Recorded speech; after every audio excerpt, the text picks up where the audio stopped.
Alright, let's see what we got here. We got America's ultra-wealthy flock to new red state business hubs as growth sputters. In California and New York. Oh shit, I forgot, sorry. America's super rich are swapping Silicon Valley for Utah's Silicon Slopes. Oh, really? And Manhattan for Miami. In the next 5 years, Republican states are set to see the largest influx of ultra-high net worth individuals, according to a new report. Well, I mean, didn't what was it, fucking Elon, right? He moved most of his stuff to, right, to Texas or something, right? I mean, he still has some stuff in, right, in California and whatnot, but yeah, he moved Twitter stuff, right? Or something like that. But yeah, anyways, yeah, he moved some of his assets. But yes, people are moving their assets around, right, to certain states. In the next 5 years, Republican states are set to see the largest. The analysis from wealth intelligence firm Ultrata defines these people as those worth more than 30 million. Okay, yeah. I mean, there's nothing wrong with that. I mean, with all the right with the economy as it is now, yeah. I mean, yeah, people are going to move to certain states where they can get a tax break or something, right? Try and save some money, maybe, right? Maybe even make some money. Who knows? While the traditional wealth hubs of California and New York still lead in terms of the number of ultra wealthy Americans living there, they're lagging when it comes to growth. Instead, Florida is leading the way with an estimated 8.8% yearly growth of super rich residents through 2030. Utah is projected to see the second largest annual growth over the same period of 8.1%, while Texas is due to see a 7.9% yearly surge. So as you can see, this is you can see where people are moving, yes, in a sense. The ultra rich are throwing their money into these states as a result of attractive low tax. Oh, there it is, low tax regimes. The rise in remote working, general lifestyle appeal, and emerging technology and finance hubs in areas such as Miami, Austin, and Salt Lake City. And yes, those are all great places too, right? A high-profile example of this shift in America's wealth map was Elon Musk's decision to relocate. Oh, that's what it was. Tesla's corporate headquarters from California to Texas in late 2021, and now others are following his lead. Well, I mean, because to be honest, California is too fucking expensive, right?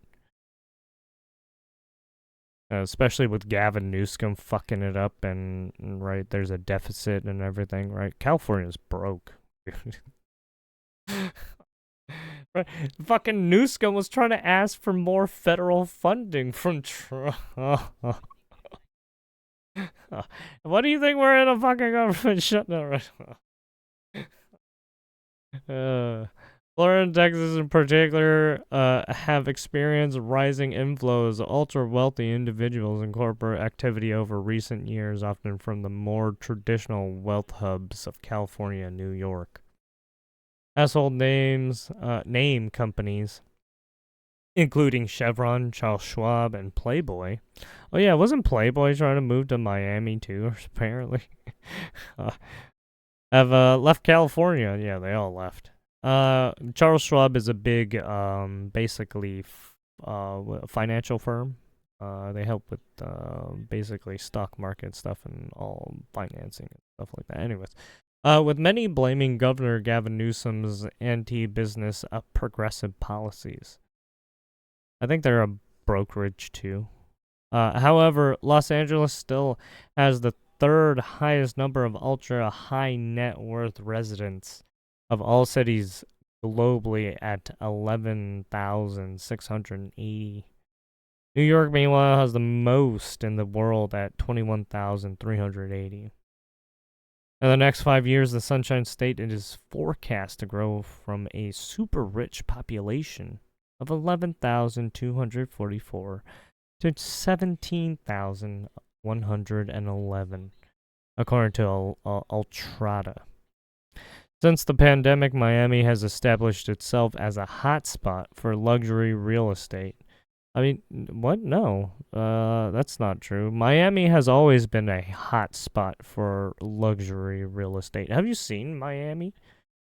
Some of that beautiful place, yes.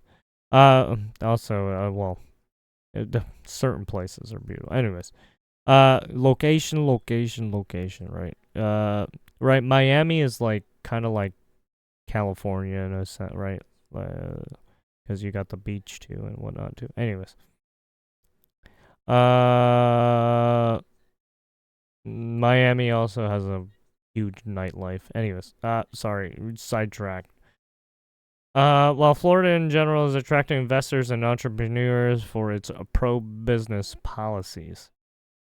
Key drivers relative to other states include favorable demographics, economic growth, alongside tax planning reasons and entrepreneurial policies, all of which underpin the growth, as well as the formation of businesses that are owned and or run by the ultra-wealthy, and those set to become ultra-wealthy as a result, the report reads. In Texas, which is also attracting big business as a result of Houston's energy wealth and Austin's growth tech sector. Yes, Austin is a growing place because yes, they basically have a growing like Silicon Valley like area, right? So yes.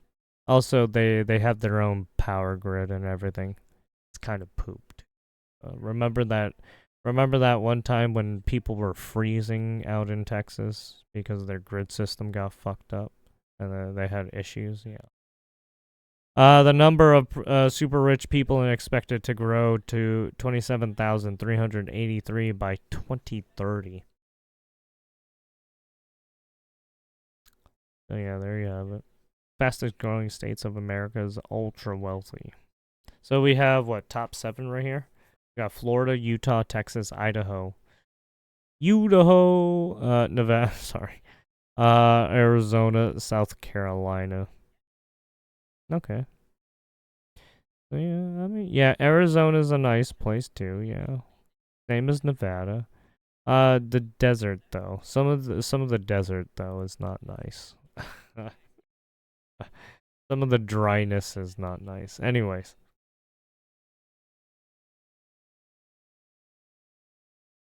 In Utah, the number of ultra wealthy residents is set to grow from 2,101 to 3,100 over the next 5 years, while the total numbers remain small compared to other states. This represents a significant 8.1% growth. This growth is a nod to popular winter sports destination and expanding business services hub of Salt Lake City. Adobe first opened an office in the city over a decade ago, and now there are only over 1,000 big tech companies and startups operating in city which is being dubbed Silicon Slopes. So this is the Utah, basically, version of Silicon Valley, right? And they call it the Silicon Slopes, right? The Burgeoning Tech Center of Scottsdale in Arizona has also been one of the fastest growing ultra rich hubs in U.S. in recent years, the report noted, which is predicted would continue to 2030. Yeah, basically, you're going to see a lot of these states are going to have basically a super tech savvy fucking place like Silicon Valley pop up now because everyone's starting to build one. Every state almost. Also, with the expanding of the AI stuff and the infrastructure for the power grid and right, all that stuff, it's probably gonna slowly happen. Other prominent hotspots include the Lake Tahoe area of Nevada, and affluent regions of Idaho and South Carolina. However, the report warns that the uncertain political and economic climate in the U.S. could impact where the elite are investing their fortunes. Yeah, basically. The Trump administration's reordering of political, legal, and migratory environment could possibly prompt some ultra wealthy individuals to reassess the stability and effectiveness or attractiveness, of their U.S. based investments. The report says.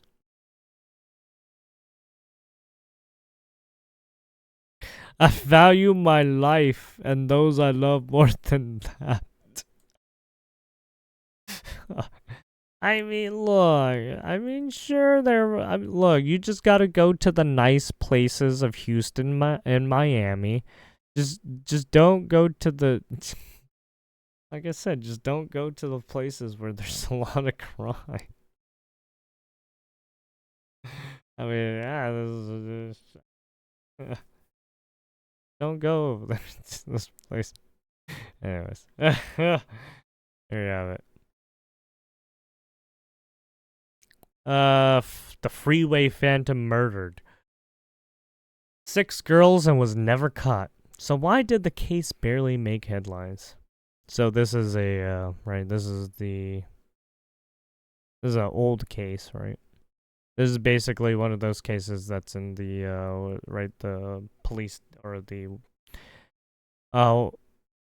unsolved murder case database for the United States, right? He was the faceless predator who hunted children on the streets of Washington, D.C., snatching, raping, and strangling at least 6 little girls during his 17th month reign of terror.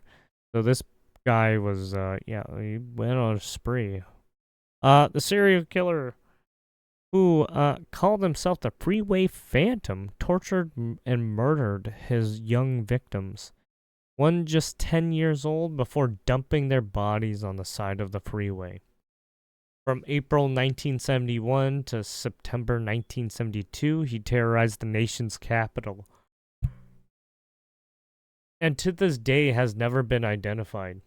His heinous crimes should place him among America's most notorious serial murderers. Son of Sam, the Zodiac Killer, the Boston Strangler, or now the Gilgo Beach Killer. Yeah, apparently they found the apparent Gilgo Beach Killer, right? The Boston Strangler. Yet outside. Oh, well, actually, I don't. Was he considered the bot? Well, anyways. Yet outside of DC, very few people have even heard of the mystery murderer, or his killing spree. The reason investigators now admit is as disturbing as the murders themselves. The killer's victims were poor black girls from neglected neighborhoods and didn't matter to law enforcement at the time. Those black girls didn't mean anything to anybody I'm talking about on the police department. Tommy Musgrove, who had once headed the DC homicide unit, told the Washington Post in 2018.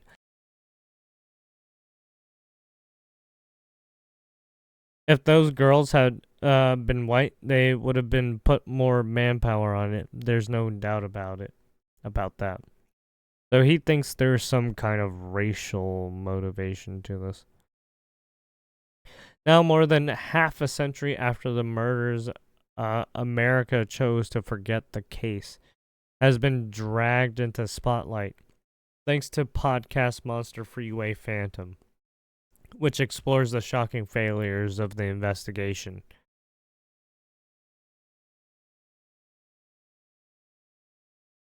The Phantom's killing spree began on April 25th, 1971. Oh yeah, this is basically off the heels of, right, the getting out of the segregation stuff, right? The Board of Education stuff. Right? So during that time there's probably some kind of, right, a little bit of civil unrest between, right, some races, yes. Some skin color, if you will. When 13-year-old Carol Spinks walked to a 7-Eleven convenience store to buy groceries. She never returned home, and her body was found 6 days later on an embankment next to the I-295.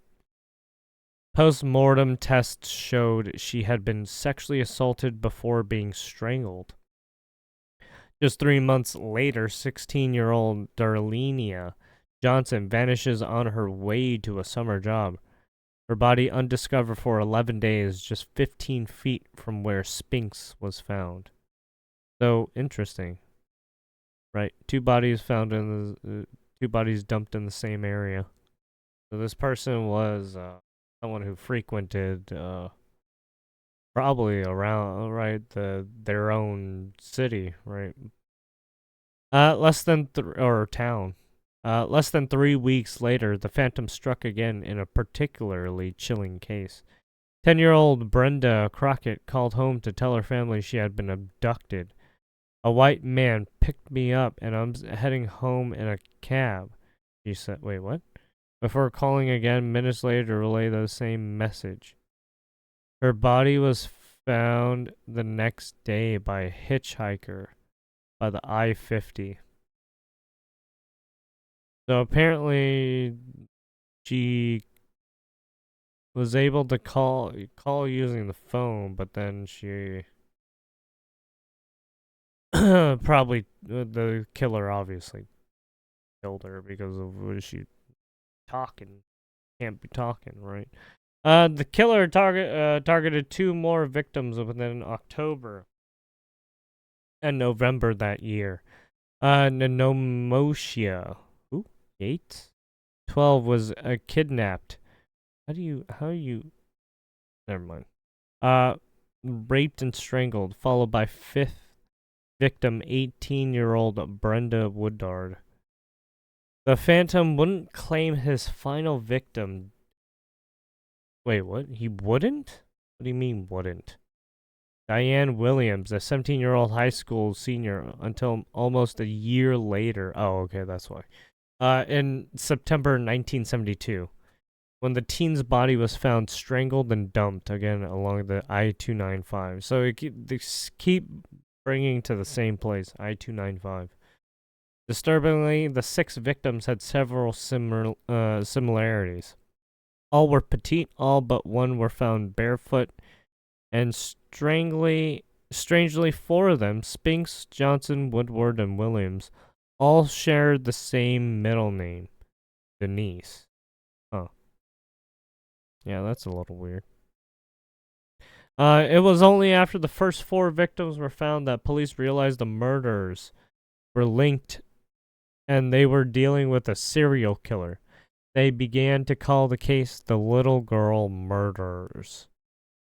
That soon changed when victim number 5, Brenda Woodard, was found in November 1971. Police discovered a handwritten note from the killer in her coat pocket challenging investigators and giving himself a new nickname. Oh, interesting. So he's been watching the news too. Right, he's been following the news and everything. And so this is basically a calculated fucking psychopath, right? Right, fucking serial killer on the loose. Who picks his targets very carefully. Well, not very well. I guess very carefully, right? This is tantamount to my insensitivity to people, especially women. I will admit the others when you catch me if you can, it read, signed Freeway Phantom. Despite leaving behind a tangible piece of evidence, he was never caught. Yeah, I mean, because obviously you can't really right? You can't really track someone's handwriting like this. Uh, whatever public attention the case had received quickly faded. By the early 1980s, after a decade of dead ends and no solid evidence leading to the killer, the investigation was quietly called off. At the same time, disagreements had risen in the office of Earl Silbert, the U.S. Attorney of the District of Columbia, on how to proceed with the case. Though Silbert had failed in capturing the Freeway Phantom, he gained national attention for leading the prosecution of the Watergate burglars, which resulted in President Nixon's resignation.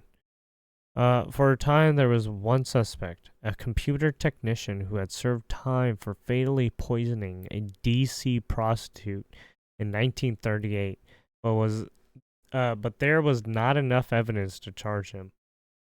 2023, retired FBI profiler Jim Clemente was brought in to investigate the long dormant case for the 8-part podcast. Okay. Monster Freeway Phantom is hosted and co-written by longtime public radio correspondent and investigative reporter Celeste Headley. Working from the FBI reports and files preserved by retired FDC police detectives who originally worked on the case, Clemente has been able to piece together a new profile of the serial killer. Clemente is convinced that the serial killer is black, was in his 20s or 30s. Wait, what? But didn't that one little girl say it was a white man?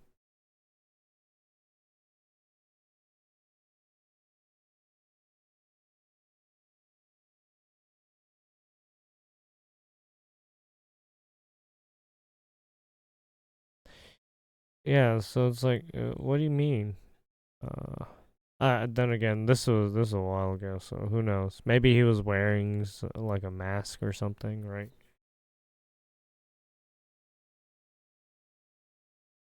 Uh, Clemente is convinced that the killer is black for some reason. Okay, was in his 20s or 30s from the D.C. neighborhoods where the victims lived. I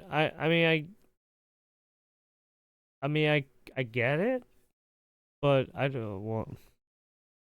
I mean, during that time, they were trying to right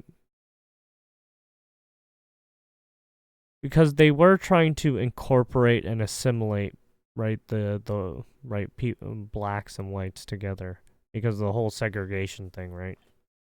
So at that point, they were trying to incorporate people. Maybe there was some friction, but to say that I I don't know, right? Because it was a phone call account from a while, right? From an old case, and they can't really get a confirmation or they can't validate it, the authenticity, right? So it's like, yeah. Anyways, he is invisible as someone part of the neighborhood. Yeah, I would think he's. I wouldn't. I wouldn't say he's of the neighborhood. Maybe he's around that. He's in that town, right? In that city or town, and he frequents the air, right? The streets frequently, right? He described the Phantom as what he called a preferential child sex offender who saw in his victims vulnerable accessibility and desirability, and who had a specific sexual preference for the victims he chose. There was a reason why he chose these particular victims, petite girls, young teen. Clemente said, "This guy decided I'm going to actually act on my desires."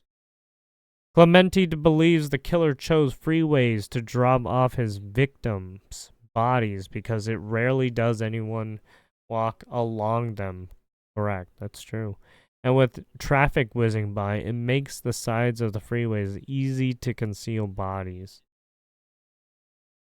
I mean, I guess. I mean, you would have to be. It would depend, but yeah, sure. Okay, we'll go with that.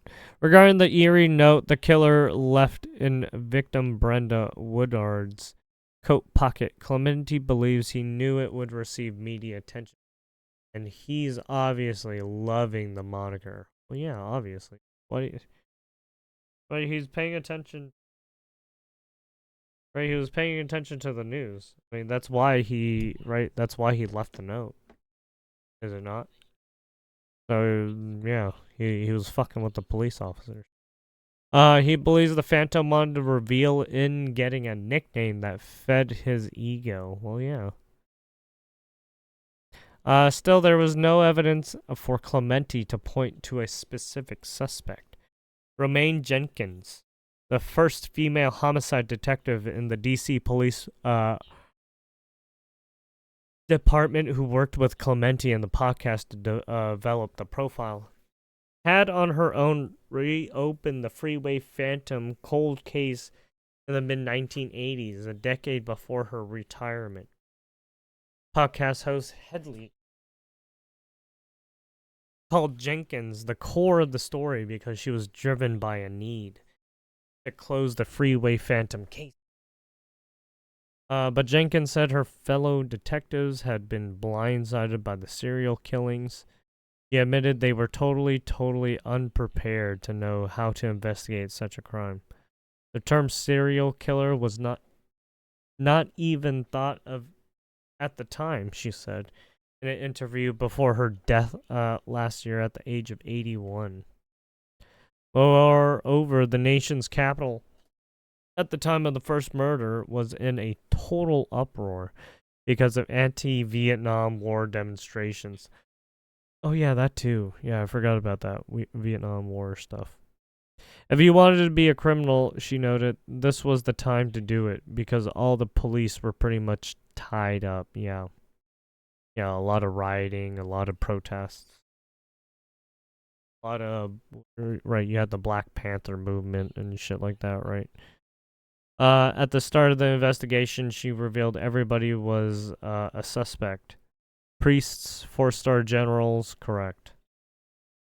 But they were looking at the wrong suspects because females were murdered, but they had a bunch of men investigating. Don't. And because the victims were black, Jenkins believed the case wasn't enough of a priority to fully investigate. Well, I mean, they might have not been able to find any, right? Maybe they couldn't find any DNA, right? I mean, given what happened, it looks like they couldn't find any information, right? Right. The killer was pretty, very clean, I guess you can say. Didn't leave any traces. Right. Very smart individual. Right. Did it with a purpose, right?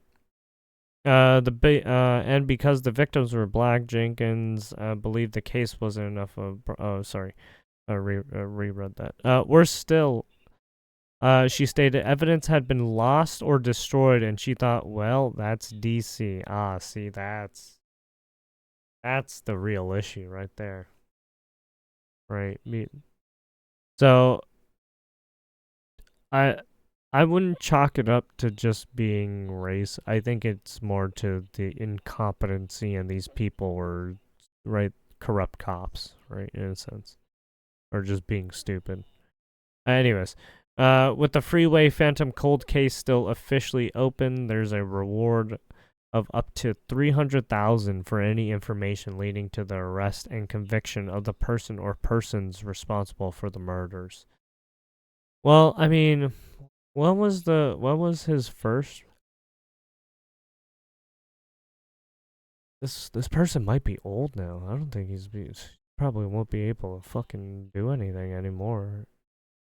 Yeah, 1971, and it's all right, 2025 now. This guy must be in his like 60s or 70s now, right? Maybe 50s if you're lucky. But yeah, this guy's old now. I don't think I don't think he's gonna be out and about trying to commit crimes anymore. Like he's gonna get fucked up, to be honest. Unless he's gonna be trying to target individuals he knows he can target easily, right? But that even then, right? He's so old, right? He could be old now. Anyways, there you have it. And then we have arrogant messages posted by young women, 22, after she set her sister on fire while she slept. What the fuck? I'm sorry. What a fucking crazy bitch.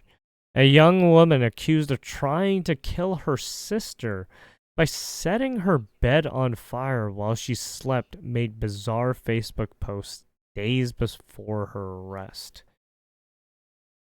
Addison Brown, 22, allegedly lit the blaze at their home in Louisville, Kentucky on June 1st before fleeing and leaving her to burn. What the fuck? Why? Her older sister, Bria Brown, 24, woke up with flames next to her, but was able to roll out of bed and put them out with a pillow and escape injury, police said. Brown was arrested on September 12th after a months-long investigation and charged with arson, domestic violence, attempted murder, and 4 counts of wanton endangerment. Days before her arrest, she seemed resigned to her fate and made several posts about how she was soon going to jail. I can't believe I'm going to prison, but whatever, she wrote. She later commented below, Your Honor, it actually wasn't that big of a fire, like seriously. Fuck. So it seems like they had some, right? The sisters had some beef with each other, I guess, but one of the sisters took it too far. Brown also shared a photo of a suspect from the Louisville mugshot Facebook page, writing, This is gone. This is going to be me. I ain't trying to get posted, no way. Sorry. A few days later, her mugshot was indeed posted on the page. The accused sister replied to friends asking why she was going to jail, frankly explaining the charges. Allegedly, I lit my sister's bed on fire while she was sleeping. I go to jail tomorrow, she wrote. Yeah. Ray surprisingly defended her sister in her own Facebook comment, claiming Brown was suffering a psychotic break when she lit the fire. She was a good person. She didn't know what she was doing or saying. She was fighting mental illness. I don't know about that. I know who she is in my heart. She loves everyone. She is friendly. She cares deeply for people. My sister's not some cold-blooded monster. Well, why did you call the police if everything was fine? Who called the police then? Like, what? I love my sister. I would not do anything. I would do anything for her. We are gonna try to fight this. Okay, so apparently it was supposed to be a joke or something, but then for whatever the fuck is happening? Yeah. Reyes said her sister was received mental help and wasn't in her right mind when she set the fire, and she believed Brown was innocent due to insanity. She is in her right mind again. She didn't remember anything. I don't blame my sister for having a mental illness, she wrote. Another comment instead, I'm not dead, I'm alive. No one is dead. Everyone wants her out. What? Louisville police alleged in court documents that Brown sent texts to several people admitting to intentionally setting a fire in an attempt to kill Bria. Oh, so there it is. So she was posting it and shit. So what? No, she's just a crazy sister. Her sister was one of the people Brown allegedly sent the messages to. 3 other people, including a child, were at the home when the fire started, which caused $500 worth of damage. The defendant manifested an extreme indifference to the value of human life, police alleged in the arrest warrant. Brown was booked into Louisville Metro Department of Corrections is yet to be released on bail. there you have it. She is, apparently she's got some screws loose or something. Who knows? Probably needs to get evaluated or something, but I mean, at the end of the day, right, she looks like she tried to kill her sister for some reason. What the what? Such a weird thing to do. I don't know why. What's this? Dyslexic feminist named first female Archbishop of Canterbury. What? What? Portland PD won't protect eyes, but put a conservative journalist in cuffs. Oh yeah, are you talking about Nicholas Order? Netflix children's show Jurassic World. Cretaceous? With a teenage lesbian kiss scene goes viral amid mass cancellations. Wait, what? I'm sorry, excuse me, what? Why would they do that? What? Newsom threatens to cut funds from universities that signed compact for civil discourse. Governor Newsom from California. What? What the fuck does that even mean? Kavanaugh's would-be assassin's mom cites son's transgenderism as a reason for leniency in sentences. And you will pay the price. White House releases new memo exposing Democrats' demand for nearly $200 billion in taxpayer-funded health care for illegal immigrants, and all while gutting reforms that protect American citizens. Now, they basically want to strip away your gun rights too, so that might get killed. As Amazon's flying rivers weaken with tree loss, scientists warn of worsening drought. Bernie Sanders blames megalomaniac Trump for shutdown and predicts mass death. Well, you got a president who was acting No way did he really fucking who is a do. megalomaniac who wants more and more power for himself and his oligarchic friends. I am the president of the United States. You must bow down and kiss my butt. And I want everybody to understand that if we do not I am make Gordon Holy. changes and I fight need back TP for my effectively, uncle. you're going to see 15 million Americans lose their health insurance through the cuts in Medicaid and the ACA. 50,000 Americans die each year. That's what's at stake. Yeah, the streets will flow with the blood of an unbeliever. I watch Bernie Sanders. He's I a mean, nutjob. when he says that, I don't believe him, because it's like, brother, you know people die of disease. That sounds like the people dying of disease that's statistically proven that they just die because, well, they're sick. And when they're getting care, they just die in the hospital bed, or they're trying to get care and they die. And it's unfortunate. I was like, yeah, I know. France's prime minister resigning today after just 2 weeks in office. Sébastien Lecornu stepped down just a day after naming his new government. France is in the midst of a political crisis with no group holding a majority in parliament. It's officially. Yep. Apparently that happened. A suspected gunman is in police custody tonight after a deadly shooting on the streets of downtown Los Angeles. It happened near 4th and Spring Street. Officers using less lethal rounds to take the suspect into custody. KTLA's Carlos Salcedo now joins us live from LAPD headquarters in downtown LA with the latest. They started trying to use less lethal rounds to try and bring in suspects. Man is dead after a suspect Especially when they opens did fire something here so in downtown fucking Los heinous, Angeles. right? Now, police were already in the area when they witnessed the shooting. They eventually get the suspect, put him into custody using non-lethal rounds.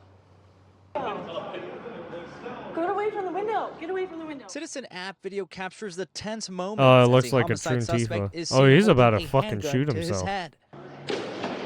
Seconds later, responding LAPD officers fire a non-lethal round to get the suspect to comply. As the suspect falls to the ground, still armed with a handgun, police deploy a kinetic projectile.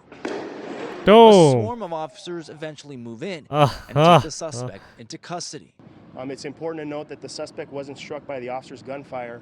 but there was at least one officer that also deployed less lethal ammunitions, one of our kinetic projectiles, and that struck the suspect. Basically, it was the rubber ultimately bullet. assisted us in taking him into custody. The suspect was wanted for shooting and killing a man on Main and 5th in downtown LA around 3:30 Monday afternoon. LAPD Central Division the officers rubber were in bullet the that area leaves a and big stumbled ass upon mark the on your shooting. fucking At that face. time, they observed a suspect shooting a victim, and then that suspect took off on foot northbound here on Main Street. That prompted the officers to request help, and then the officers chased that suspect on foot. It's unclear what prompted the suspect to open fire, but once police had their eyes on him, they tracked him down to 4th and Spring. That's where many witnesses captured the chaotic moments. The shooting victim died on scene. The homicide investigation led to several street closures during the middle of rush hour traffic. And following the officer-involved shooting, the suspect was taken to the hospital in stable condition. He will now be facing murder charges. We're live tonight in downtown LA. Carlos Salcedo, KTLA 5 News. Yep. Well, you got to take it in. We have breaking news in downtown LA where police responded to a shooting and found a man holding a gun. Oh yeah, we already saw this. But anyways, investigators find no evidence of arson at South Carolina judge, ex-senator's beachfront home. So apparently it was, yeah, so there was a fire that happened at a judge's home. Something happened. Investigators found no preliminary evidence.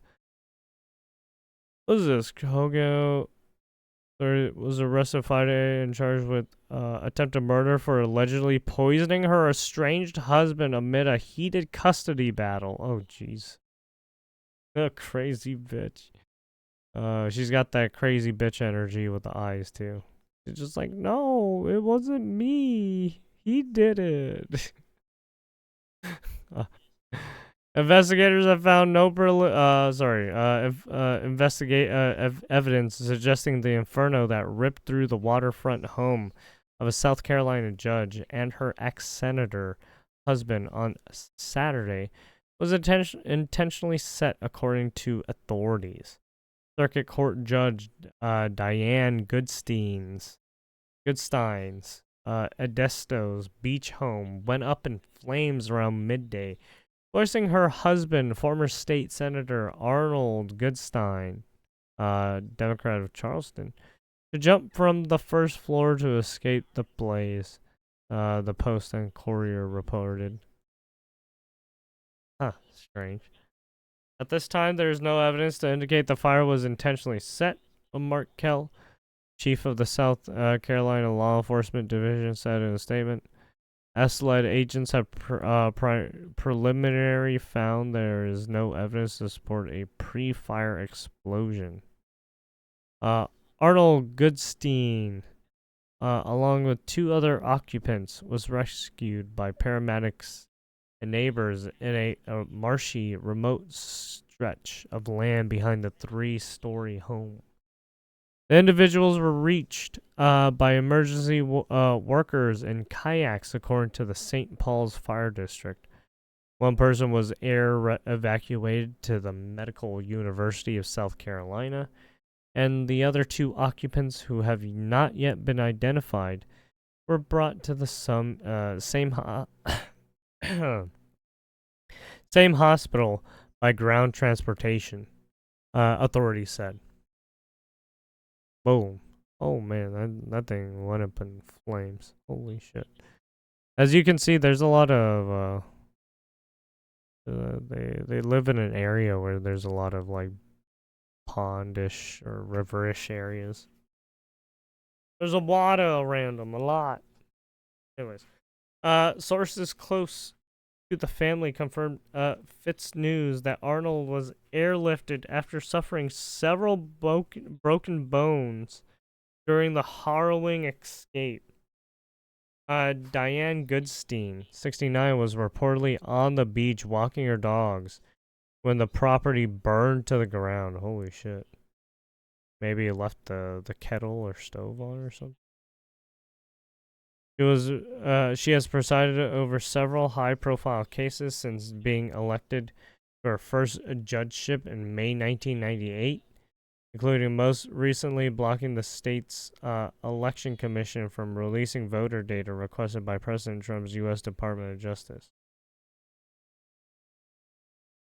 The USC Supreme Court later ruled against Goldstein's temporary restraining order and preliminary injunction, determining it was clearly erroneous, according to Fitz News. Assistant General Hermeet Dillon was on X on September 5th, warning the DOJ would not stand for Goldstein's ruling. The DOJ's civil rights will not stand for a state court judge's hasty nullification of our federal voting laws, Dillon, a Trump appointee, wrote. I will allow nothing to stand in the way of our mandate to maintain clean voter rolls. Several users on X aimed threatening comments on Goldstein's following Dillon's post. She's had multiple death threats over the years. A judge close to Goodstein, told Fitz News. Diane and Arnold Goodstein, who served in the House of the South Carolina Senate in the 1970s, shared two children. Arnold Samuel Goodstein, sorry, I said Gold, huh? The second, and Eve Schaefer Goodstein, according to Diana's biography page. Keel's statement on Monday urged citizens and the media not to jump to conclusions about the cause of the fire. I urge our citizens, elected officials, and members of the press to exercise good judgment and not share information that has not been verified, Keel said. All right, there it goes.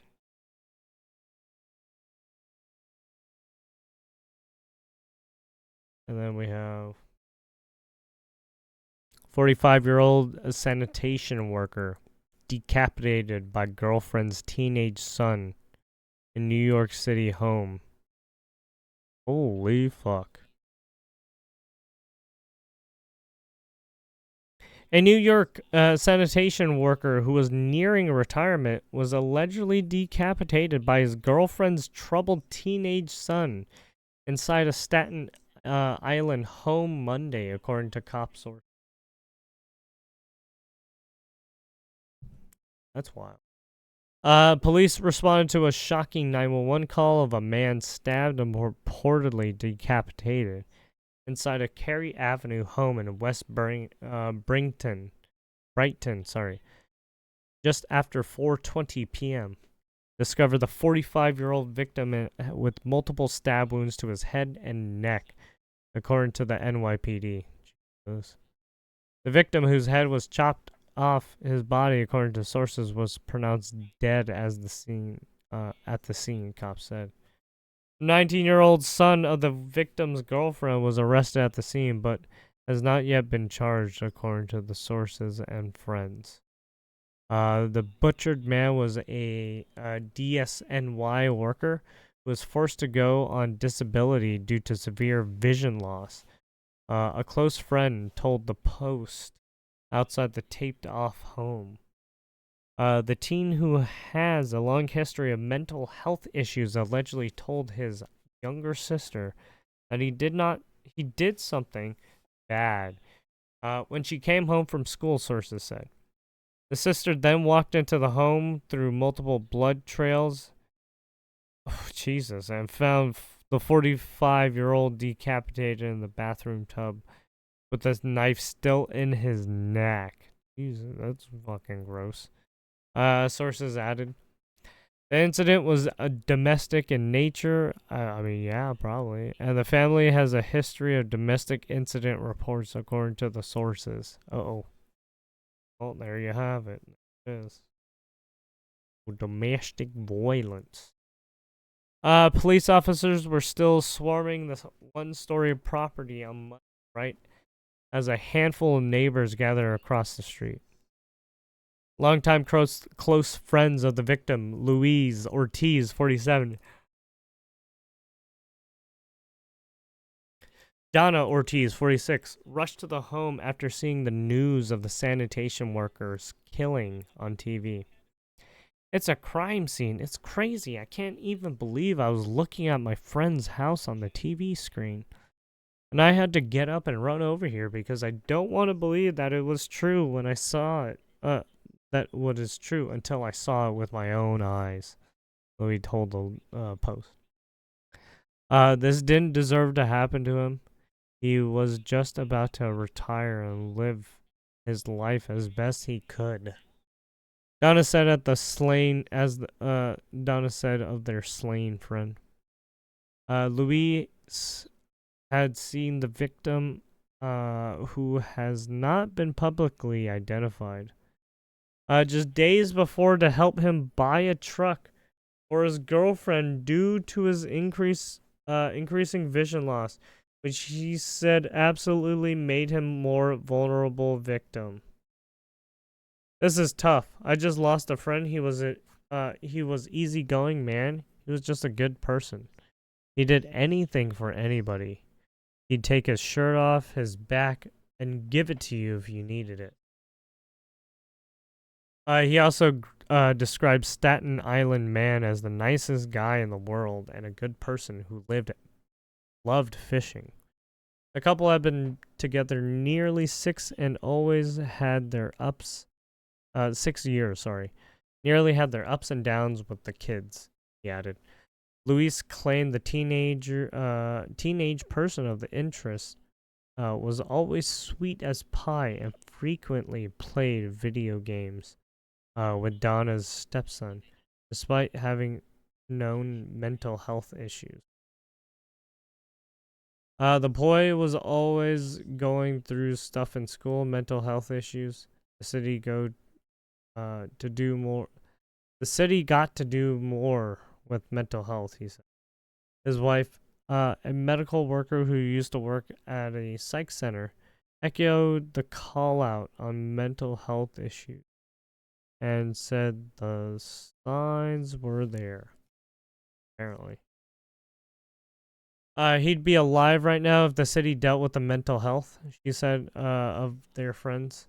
Neighbor Mariano Castro, 36, told the Post he never noticed anything amiss between the victim and the girlfriend's son, noting he recently saw the two in their backyard mowing the lawn and grilling on the barbecue. I never saw them fighting each other, so that's completely crazy. That's all I can say.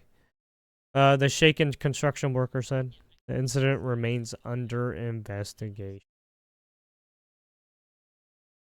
Apparently the kid just, for whatever reason, flipped a switch and went crazy.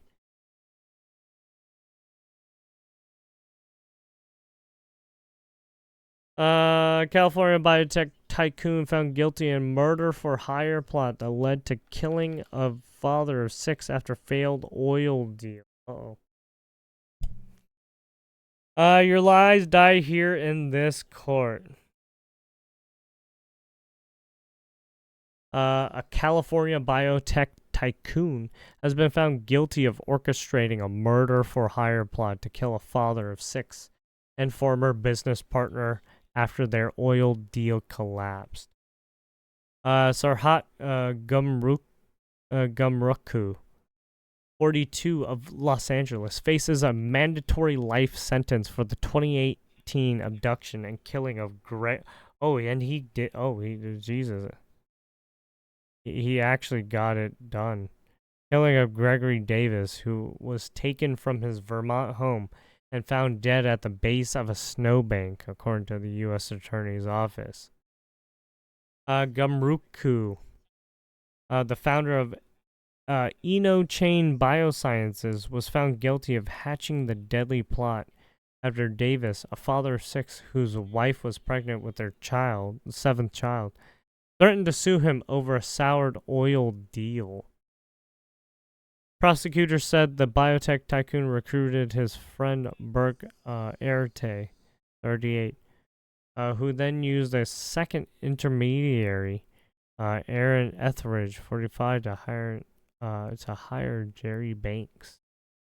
On Jan 6, 2018, Banks arrived at Davis' home in a vehicle fitted from flashing red and blue lights, posing as a deputy U.S. Marshal and telling the unsuspected father of 6 he needed to come in for questioning. Banks then abducted Davis from his Danville home and murdered him. So basically, he posed as a federal officer, or posing as an officer, and then got him. Davis' body was discovered in a snowbank a short distance from his home in Barnett, Vermont, on Jan 7, 2018. Following his murder, investigators quickly discovered emails and messaging indicating the tension between Gumruku and Davis over the failed oil deal, resulting in Gumruku being interviewed twice by the Federal Bureau of Investigation. Prosecutor said, FBI, open up.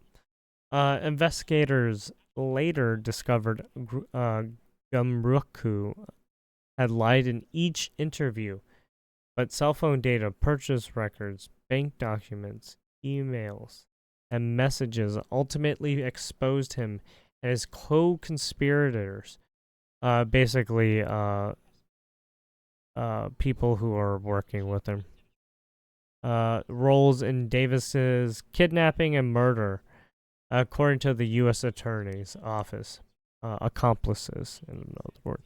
Around 2017, Gumruku was brokering a multi-million-dollar biotech merger with InnoChain Biosciences, built around his purported HIV cure, a high-stakes deal that prosecutors said made silencing Davis all the more urgent. Prosecutors said Davis threatened to take legal action over their failed oil transaction could have jeopardized Gumruku's bid to gain control over any InnoChain Biosciences.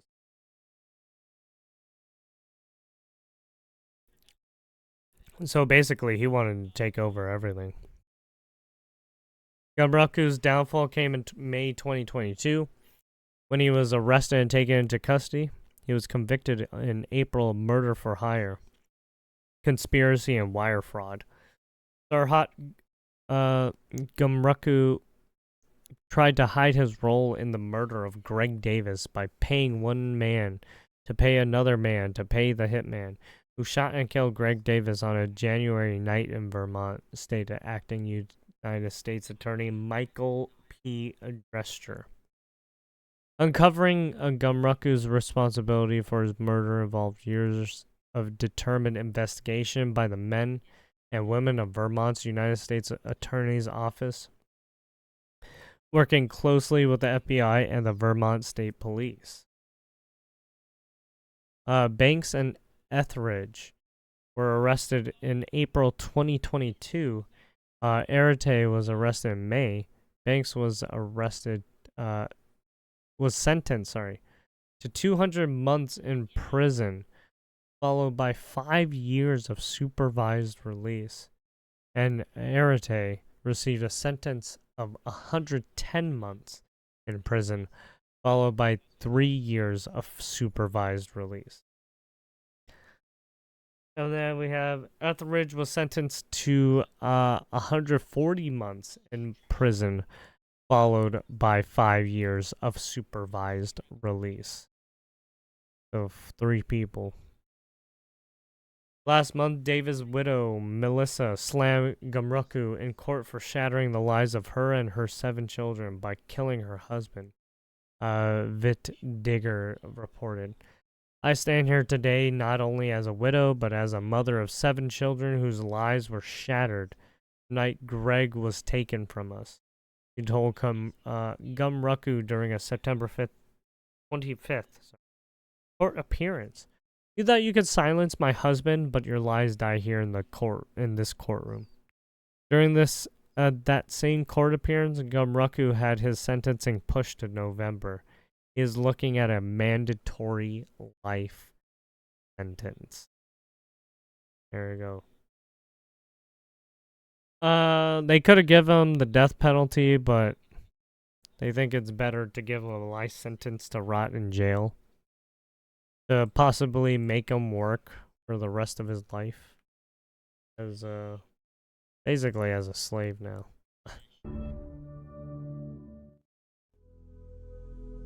Chicago Mayor Brandon Johnson signs executive order creating ice-free zones, severely limiting ICE agents' operational capacity through the city.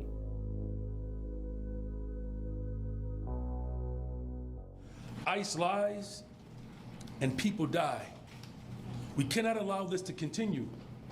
We must take action more drastic than what we have taken before, because what we are seeing is a more radical attempt to undermine our democracy. And today, undermine our democracy. There it is. Aimed at constitutional crisis. You're undermining our democracy, brother. It's not a democracy to allow lawlessness. That means that city property and unwilling private businesses will no longer serve as staging grounds for these raids.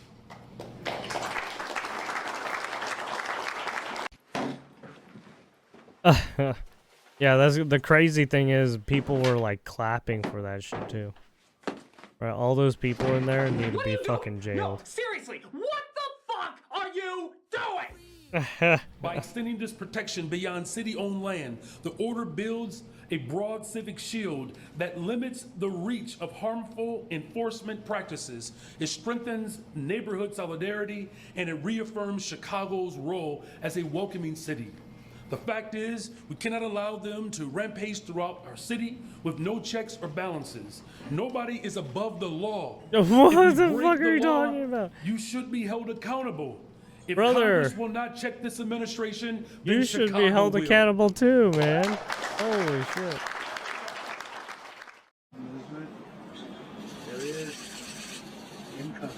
If Trump was as based as the Dems make him out to be, I know, right?